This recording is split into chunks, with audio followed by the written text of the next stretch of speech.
నమస్కారం మిత్రులారా.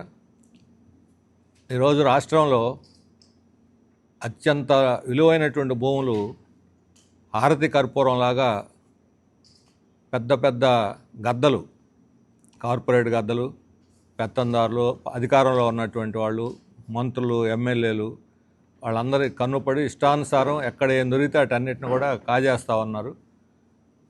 అందులో భాగంగానే ఈరోజు అనేక పట్టణాల్లో, తిరుపతి లాంటి పట్టణాల్లో దురాక్రమణలు, పెద్ద పలుకుబడి కలిగిన వాళ్ళు, సంపన్నులు, దురాక్రమణలు కూడా ఇష్టానుసారం చేసేస్తూ ఉన్నారు.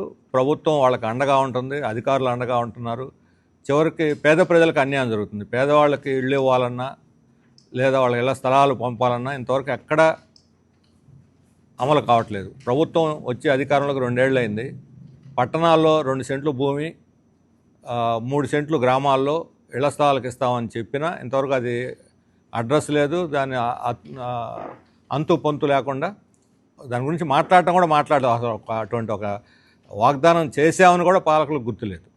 రెండో వైపున ప్రభుత్వ భూములు, ప్రజలకు దక్కాల్సిన భూములు ఇవన్నీ కూడా హారతి కర్పూరంలాగా ఇష్టానుసారం వీళ్ళు సంపన్నులు, పలుకుబడి కలిగిన వాళ్ళు లాక్కుంటున్నా సరే గుడ్లు అప్పగించి చూస్తున్న పరిస్థితి కనిపిస్తుంది. ఇప్పుడు తిరుపతిలో అలాంటిది ఈరోజు కొన్ని సంవత్సరాలుగా అతిరామ్జీ మఠం వాళ్ళ భూములు గద్దలు తన్నుకుపోతున్నా ప్రభుత్వం పట్టించుకోవట్లేదు. మన ఆంధ్ర, తమిళనాడు, మహారాష్ట్రల్లో 2000 పైన ఎకరాలు దీని కింద ఉన్నాయి. ఇంతకుముందు 3000 ఎకరాలు ఉండే, ఇప్పుడు చివరి కుదించుకొని 2000 ఎకరాలకు వచ్చింది. గత 20-30 సంవత్సరాలుగా ఈ సమస్య పెరుగుతూ వస్తూ ఉంది. పట్టించుకునేవాడు నాదుడు లేడు. ఎన్టీ రామారావు గారు ముఖ్యమంత్రిగా ఉన్న కాలంలో ఇక్కడ ఈ సమస్యను ఆ రోజు సిపిఎం శాసనసభ్యులుగా ఉన్నటువంటి బోడేపూడి వెంకటేశ్వరరావు వీళ్ళు రేజ్ చేస్తే అప్పుడు దాని మీద ముక్తేశ్వరరావు కమిషన్ని ప్రభుత్వం నియమించింది. వాళ్ళు మొత్తం అన్నీ మ్యాపింగ్ చేసి ఏ భూములు ఎక్కడున్నాయి, ఎవరి కింద ఉన్నాయని చెప్పి వాటన్నిటిని పరిరక్షణ కోసం కొన్ని చర్యలు తీసుకున్నారు. ఆ తర్వాత ఈ అడ్డగోలు దురాక్రమణలు కొంతవరకు అరికట్టబడ్డాయి. మరలా తిరిగి ఒక 5-6 ఏళ్ళు అయిన తర్వాత మరలా తిరిగి యథాస్థితికి వచ్చింది. ఈరోజు తిరుపతి పట్టణంలో కానీ, చెన్నైలో కానీ, బొంబాయిలో కానీ ఒక విలువైనటువంటి స్థలాలు అతిరామ్జీ మఠం కింద ఉన్నాయి. దీనికి ఎలాంటి కస్టడీ లేదు, ఎలాంటి బాధ్యత లేదు. ఎవరికి ఏ రకంగా ఇష్టం వస్తే ఆ రకంగా వాటిని రాసేసుకొని వాళ్ళ పేరుతో పట్టాలు తీసేసుకొని పెద్దవాళ్ళు అనుభవిస్తున్నారు. కనీసం పేదవాళ్ళకు కూడా ఎక్కడ ఇందులో చోటు దక్కలేదు. వాళ్ళకి ఎక్కడన్నా పేదవాళ్ళు ఆక్రమించుకుంటే వాళ్ళని బలవంతంగా లేపేస్తున్నారు. పెద్దవాళ్ళు ఆక్రమించుకున్న చోట మాత్రం చూసి చూడనట్టు పట్టినట్టు వ్యవహరిస్తున్నారు. ఈ మధ్యనే లేటెస్ట్ తిరుపతిలో మీ అందరికీ కూడా తెలుసు, అతిరామ్జీ మఠం వాళ్ళు ఈ దురాక్రమణ జరిగిన భూముల్లో పోయి ఇది మావి అతిరామ్జీ మఠాన్ని అని చెప్పి బోర్డు పెడితే ఆ బోర్డుని అక్కడ ఉన్నటువంటి పలుకుబడి కలిగినటువంటి వాళ్ళు అప్పుడు రాత్రి పీకి పారేశారు. బోర్డు పీకేసి మా భూములని వాళ్ళు క్లెయిమ్ చేసి బోర్డు పీకేస్తే ఇది తప్పు లేకపోతే నేరం అని కనీసం పోలీస్ స్టేషన్కి కంప్లైంట్ చేయడానికి కూడా మఠం సిద్ధపడలేదు. అంటే మఠం కానీ మఠం పెద్దలు కానీ ఈ అతిరామ్జీ భూములని కాపాడలేదు అనేటువంటిది 20 ఏళ్లలో మన అనుభవం రుజువు చేస్తున్నది. వాళ్ళకి వచ్చే ఆదాయాలు లేకపోతే వాళ్ళ వారసత్వ అధికారాలు చూసుకుంటున్నారు తప్ప వీళ్ళు కొంతమందికి అమ్మేశారు, కొంతమంది కొనుక్కోకుండానే దురాక్రమణ చేసి పెద్ద పెద్ద భవనాలు కట్టేశారు. ఈ మన తిరుపతి టౌన్లోనే ఎమ్మారుపల్లి ఉన్నాయి, ఆ పోలీస్ స్టేషన్ ఎదురుగా మఠమూలు, ఎంకే నాయుడు కాలనీలో ఉన్నాయి. కట్టిన వాళ్ళందరూ ఎవరో పెద్దవాళ్ళకి తెలుసు, ప్రతి ఒక్కళ్ళకి తెలుసు, కానీ ఎవరూ కదిలించలేదు. ఇందులో అందరికీ అధికార పార్టీ నాయకులు, రాజకీయ ప్రతిపక్ష పార్టీల నాయకులు, ఐఏఎస్లు, ఐపీఎస్లు, లేకపోతే బడా కాంట్రాక్టర్లు వీళ్ళందరికీ ఇందులో వాటాలు ఉన్నాయి. వాళ్ళు ఏదో రూపంలో వాటిని అనుభవిస్తున్నారు. కొంతమంది దొంగ పట్టాలు కూడా తెచ్చుకున్నారు, మాది పట్టా అని చెప్పని క్లెయిమ్ చేస్తున్నారు. వాటి భూములను కాపాడటం అనేది ఈరోజు చాలా ముఖ్యమైనటువంటిది. ప్రజల భూముల మీద ఆధిపత్యం ప్రజలకు ఉండాలి, ప్రజోపయోగాలకే ఇది కాపాడబడాలి. అందుకోసం ప్రభుత్వం తక్షణం ఒక మానిటరింగ్ కమిటీ నియమించి, గతంలో ఎలా అయితే ముక్తేశ్వరరావు కమిటీ నియమించి ఆ రోజు ఈ భూములు అన్యాక్రాంతం కాకుండా కాపాడగలిగిందో అప్పుడు ఎన్టీ రామారావు ప్రభుత్వం, ఈరోజు మరలా ఒక సమర్థవంతమైనటువంటి అధికారిని పెట్టి ఒక మానిటరింగ్ కమిటీ వేసి భూములన్నీ దురాక్రమణకు, అన్యాక్రాంతం గురి కాకుండా కాపాడాలి. భూములు ఏదైనా ఉపయోగపడితే అవి ప్రజోపయోగానికే ఉండాలి. దీనికి కస్టోడియన్గా ఇప్పుడు అతిరామ్ మఠం దీన్ని కాపాడలేకపోతుంది.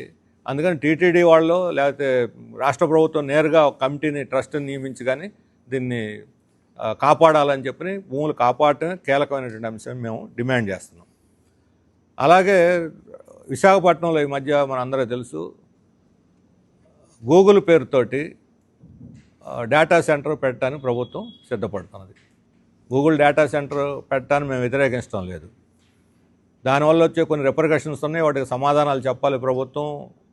ఉష్ణోగ్రత పెరుగుతుంది, వాటర్ సమస్య వస్తుంది, ఎలక్ట్రిసిటీ సమస్య ఇవన్నీ పరిష్కరిస్తారు. ఇంతవరకు ప్రభుత్వం క్లారిటీ ఇవ్వలేదు. కానీ కీలకమైనటువంటి అంశం ఏంటంటే భూములు. పేరుకి గూగుల్ది, పేరు గూగుల్, కానీ పెత్తనం అంతా అదానిది.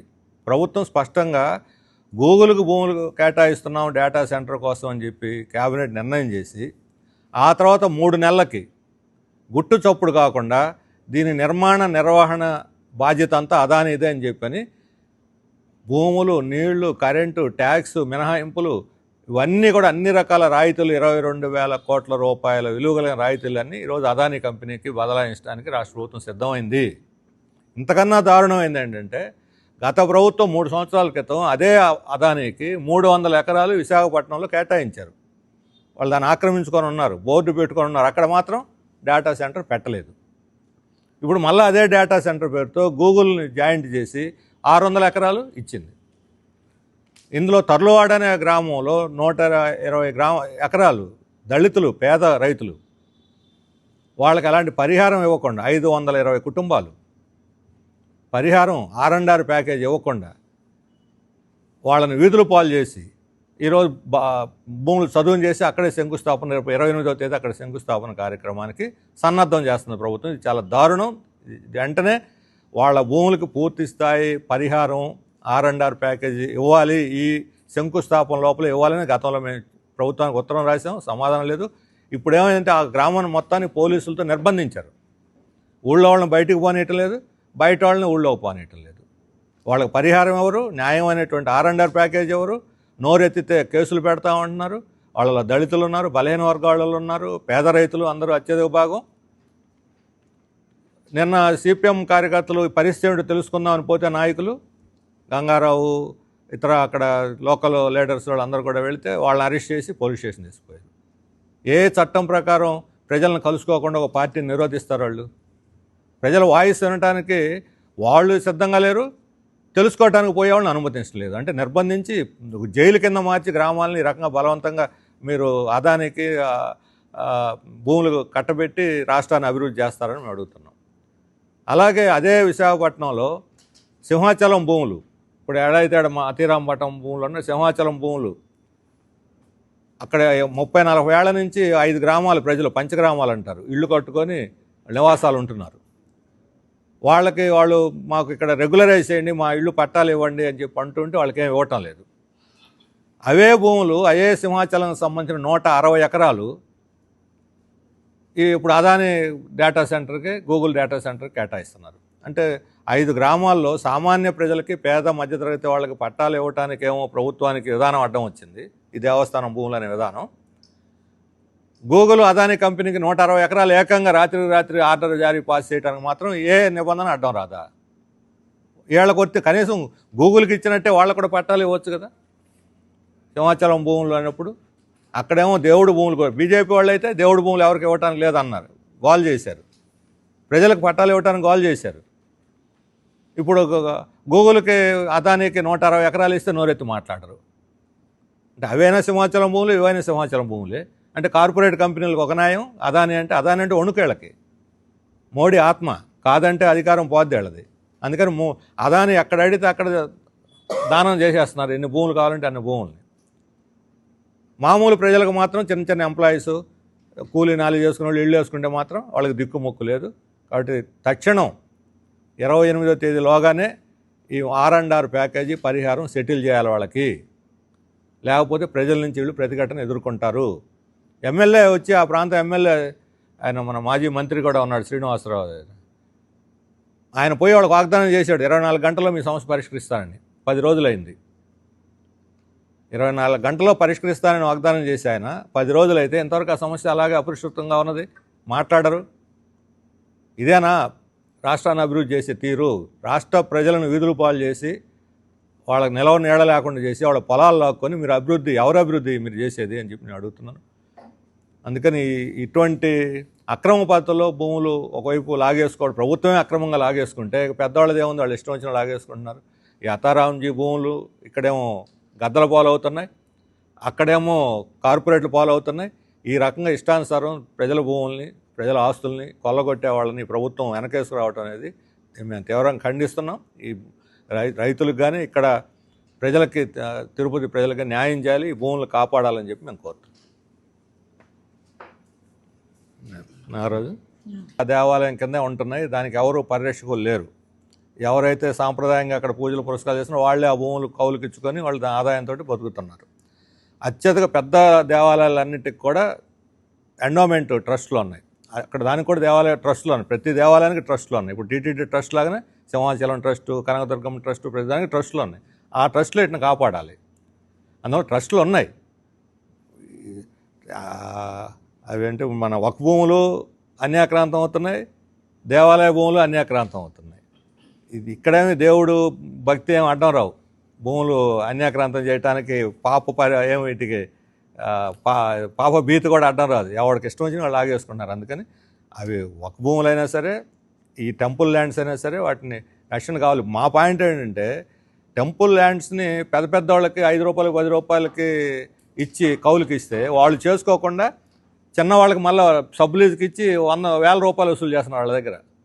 చిన్నవాళ్ళు ఎవరన్నా ఉంటే వాళ్ళు వేలం పాడిపెట్టి లాగేసుకుంటున్నారు. దేవుడు మానవ సేవ మాధవ సేవ అన్నాడు వివేకానంద స్వామి. ఇప్పుడు చిన్న రైతులకి, కౌలు రైతులకి భూములు ఇస్తే ఆ భూస్వాములు కట్టే డబ్బులు మధ్య దళారులు ఎందుకు, వీళ్ళకెందుకు ఇవ్వాలి? ఇది వాళ్ళకి ఇస్తే వాళ్ళు సాగు చేసుకుంటారు, చక్కగా కౌలు కూడా కడతారు దేవుడికి. వాళ్ళు పాపభీతి ఎక్కువ పేదవాళ్ళకి, ధనవంతులకి ఏ పాపభీతి ఉండదు. దేవుడన్నా భయం లేదు వాళ్ళకి, పేదవాళ్ళకే భయం. ఖచ్చితంగా ఆదాయం పెరుగుద్ది, వాళ్ళకి భృతి లభిస్తుంది. అటువంటి పద్ధతిలో కౌలు ఇవ్వమని చెప్పి మేము డిమాండ్ చేస్తాం.